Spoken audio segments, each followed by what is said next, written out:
bagaimana kabar kalian hari ini?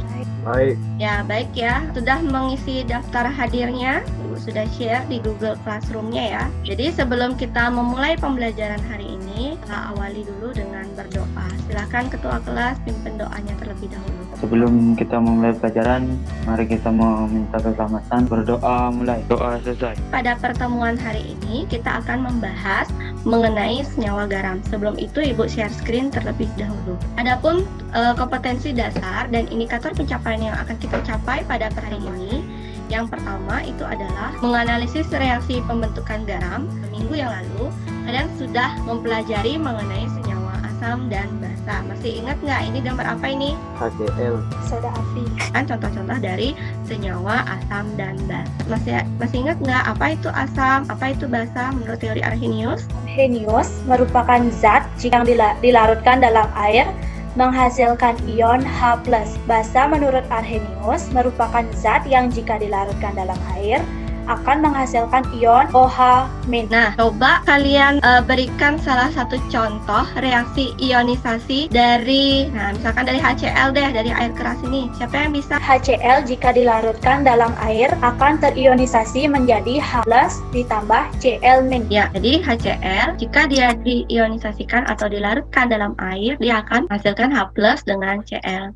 Manfaat kalian mempelajari senyawa garam yaitu mengetahui jenis-jenis garam yang ada di lingkungan sekitar. Kemudian yang kedua, itu manfaat mempelajari senyawa garam itu adalah mengetahui manfaat reaksi netralisasi bagi kehidupan. Jadi, reaksi netralisasi ini sangat penting bagi kehidupan. Misalkan pada seseorang yang sedang mengalami sakit mah, itu dia bisa reda atau bisa hilang sakitnya dengan meminum obat mah. Nah, itu contoh dari reaksi netralisasi juga ya. Kemudian yang ketiga, manfaat dari mempelajari senyawa garam yaitu mengetahui kegunaan garam bagi kehidupan. Nah, tadi contohnya ada garam dapur ya. Nah, garam dapur itu kalian gunakan apa dalam kehidupan sehari-hari? Bahan makanan. Ya, sebagai bahan makanan ya. Oke, Ibu lanjut. Nah, silakan perhatikan gambar berikut ini. Organ pencernaan apa namanya ini? Lambung. Ya, lambung. Terlihat ada orang yang merasa sakit di bagian lambungnya.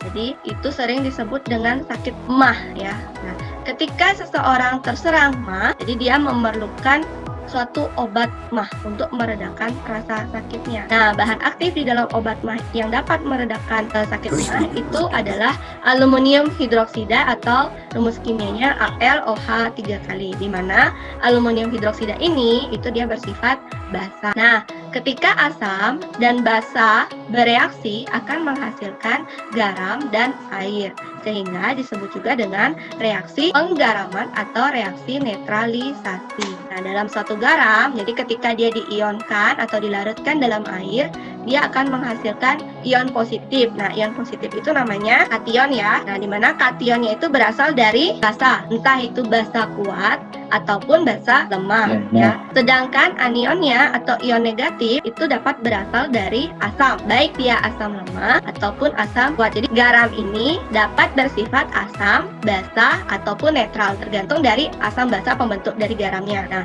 jadi selain sifat garamnya bisa ditentukan dari asam basa pembentuknya, sifat keasaman suatu garam itu dapat diidentifikasi dengan indikator asam basa yaitu dengan kertas lakmus. Masih ingat kertas lakmus itu ada berapa macam? Merah dan biru. Ya, lakmus. Dari wacana dan gambar tadi, coba berikan alternatif rumusan masalah. Jadi apa sih kalimat yang tepat untuk mengisi titik-titiknya? Nah, yang A. Oke, siapa yang mau? Apa definisi senyawa garam? Nah, setelah kalian merumuskan masalah tadi, jadi kita akan mengumpulkan data dengan mengamati video demonstrasi berikut ini.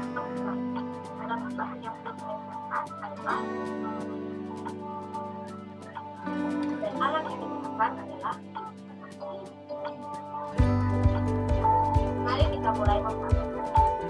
Langkah pertama, larutkan semua bahan dalam satu air yang dituangkan di dalam pipette yang sudah diberikan label.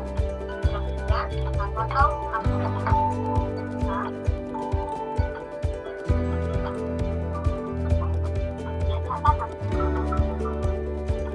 Oke, silahkan dicatat rutan tawa. Nah, lihat warna lakmusnya gimana ini. Lakmus merahnya bagaimana, lakmus birunya bagaimana. Silahkan dicatat di tabel hasil pengamatannya. Nanti kalian diskusikan dengan kelompoknya. Silahkan kalian berdiskusi ya, Ibu. Saya mau nanya, bagaimana warna lakmus pada larutan garam yang bersifat asam, basa, dan netral? Saya mau menjawab pertanyaan dari Sukma. Jadi, warna lakmus pada larutan garam yang bersifat asam yaitu lakmus merah akan tetap berwarna merah dan lakmus biru akan menjadi merah. Kemudian pada larutan garam yang bersifat basa yaitu lakmus merah menjadi biru dan lakmus biru akan tetap berwarna biru. Nah, pada garam yang bersifat netral, lakmus merah akan tetap berwarna merah dan lakmus biru akan tetap berwarna biru.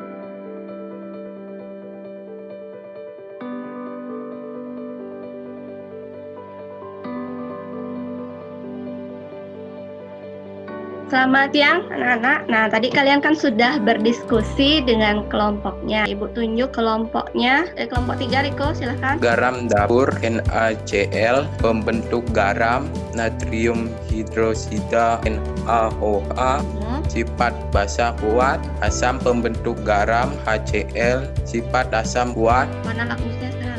Garam dapur gimana warna lakmusnya tadi? Tetap Tetap ya, merah tetap merah, biru tetap biru. Nah, sekarang sifatnya gimana menurut kelompokmu, Riko? asam, Bu. Asam. Kalau tetap, ya menurut kelompok Riko sifatnya asam. Kelompok yang lain?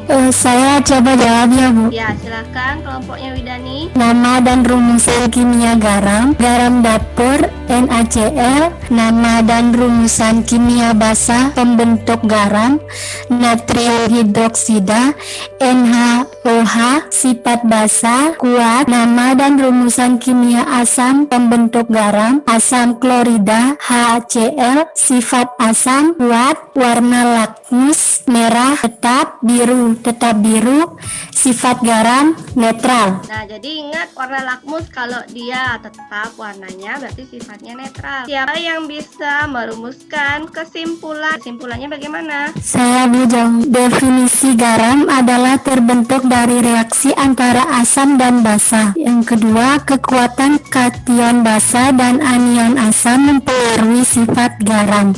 Yang ketiga, warna lakmus pada larutan garam yang bersifat asam adalah lakmus merah, tetap lakmus biru menjadi merah. Pada larutan garam yang bersifat basa adalah lakmus merah menjadi biru dan lakmus biru tetap. Garam yang bersifat netral, lakmus merah tetap, lakmus biru tetap. Kasih tangan dulu untuk kalian semua. Jadi sudah benar dalam melakukan pengamatan atau mengerjakan LKPD.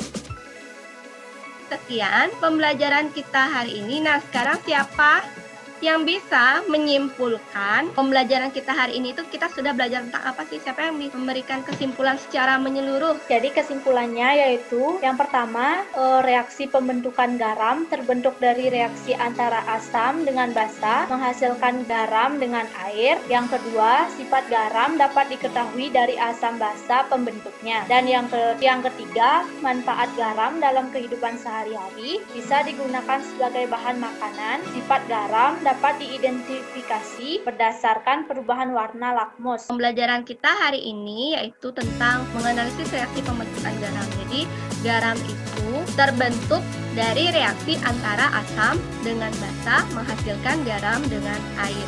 Selanjutnya, sifat garam itu dapat diketahui dari asam basa pembentuknya.